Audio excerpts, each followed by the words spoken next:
How's it going, everybody? Welcome back. Happy Saturday, maybe? I'm filming this on a Saturday, so, it's a happy Saturday. I'm not sure when this will post based on my upload schedule. I mean, I upload every day, but I am ahead of the game by about a week or so now, which is awesome. I love being ahead and having a bunch of videos already uploaded and scheduled to go live. So anyway, let's dive into this Brian Tighe custom tiebreaker. This was loaned in from my buddy Kyle down at Kyle J. Lamphier's YouTube channel. I'll put links down below to his channel.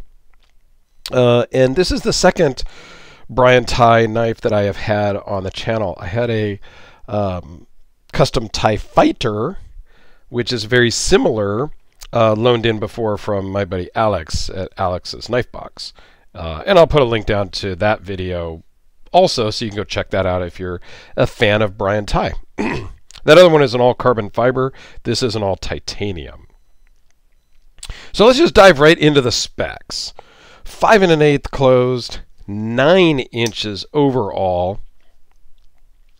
3.91 inch blade with a 3.67 cutting edge. The blade steel on this one is RWL34, I believe. Blade thickness of 0.150. Overall thickness of 0.494. And it weighs in at just 4.7 ounces. And it runs on bearings with amazing action in every regard. Closing, deploying. That's the great thing about the button locks, is they have such great action in general. Super fidgety if you are into that. You can deploy the button lock and just, flick it out also, if that's your preference. But yeah, lots of options here. Let's zoom in because this has some crazy, crazy milling. Let's just start with the blade. This started out, I believe, as a mirror polished ground. Not the flats were always satin, but this ground part was a mirrored finish before. Kyle uses the heck out of all of his stuff, so he has turned that mirror polish into a almost stonewashed type of polish. All titanium, very cool milled and sculpted handles.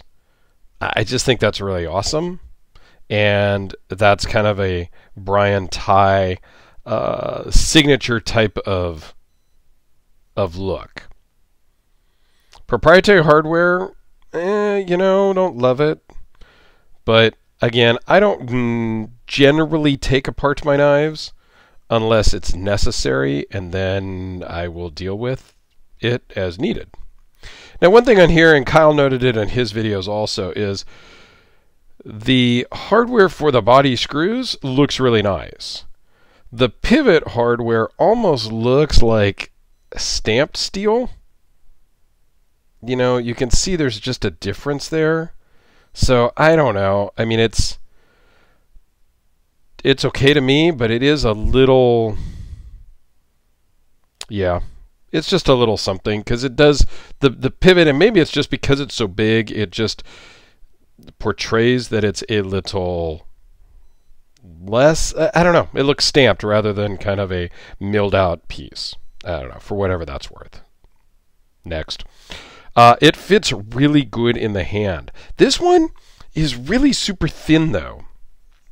So it almost feels a little too thin to me, for whatever reason. It doesn't feel your hand, but you're locked in really well. You can choke up on it. Nice Tonto blade. Just all in all, I really am a fan of Brian Tighe. He does really good work, and it works well in the pocket. Yeah, there's not anything bad you can really say about it. You can kind of middle finger flick it, spidey flick it if you so choose. But yeah, the milling and stuff on here is very comfortable. There's no real hot spots. You could use this, for an all-day type of a thing and be in good shape. So yeah, I think all in all, this is a win. So yeah, let's do some size comparisons. I'm not sure. There's not a lot, not a lot to say about how cool this one is. It's not for everybody, for sure. Here it is next to the Sharpie. It is certainly an acquired taste, maybe. It's just not for everybody. It borders on the edge of too artsy. This is the Spyderco Delica. It's almost a little too fancy for a lot of people, I think. How about the Quiet Carry Waypoint? So that's one thing to keep in mind with the Brian Tighes, if that's a thing for you. And then the Holt Spectre. So it is a bigger knife for sure, with that, almost 4-inch blade. That's going to be a lot for most, I don't know about most people, but it is going to be a large blade for a lot of people. I think a lot of people are in that 3.5 range, which is fine. I am in that same boat, in that 3.5 to 4-inch is where my kind of sweet spot is. Although I do have a smaller, just a sub 3-inch knife right now that I'm kind of reviewing that is pretty awesome also. So yeah, it just depends on the knife. For me personally, I've gotten away from judging a knife by its size because I've been blown away by some smaller knives that I've just really, really liked, that I would not have had an opportunity had I have just said, nah, it's too small, I don't even want to check it out. No, I do want to check it out, regardless of the size. So there you go, guys. Brian Tighe custom tiebreaker from my buddy Kyle. I appreciate your time and your support. Please let me know what you think down below, and we'll see you tomorrow on another video. Thanks, guys.